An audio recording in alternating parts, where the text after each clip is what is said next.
После уборки мазута погиб студент. Настоящий отец о родине. Вторая партия генераторов для Украины. Вы смотрите новости с еженедельного митинга у посольства России в Лиссабоне. Сегодня 18 января, 14:30.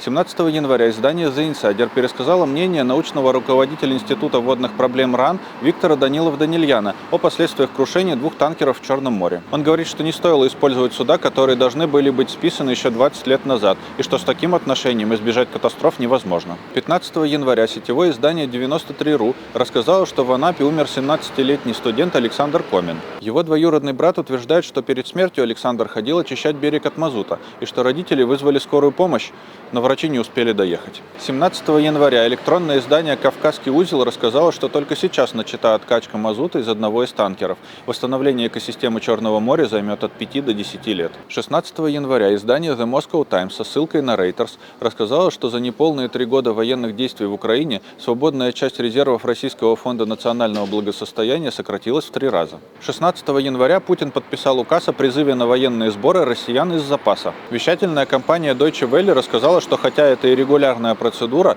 в документе скрыты несколько пунктов для служебного пользования. 8 января обманутый россиянин показал на своем канале обращение отца. «Я своего сына за Вовочку не отдам, я не для этого его воспитывал. Есть родина, а есть жопа президента. Вот за жопу президента я своего сына не отдам». 17 января 68-летний правозащитник Александр Скобов высказал свое мнение по отношению к предъявленному ему 4 месяца назад обвинению в экстремизме. Небольшая цитата. «Путинская диктатура может меня убить, но она не сможет меня заставить отказаться от борьбы с ней.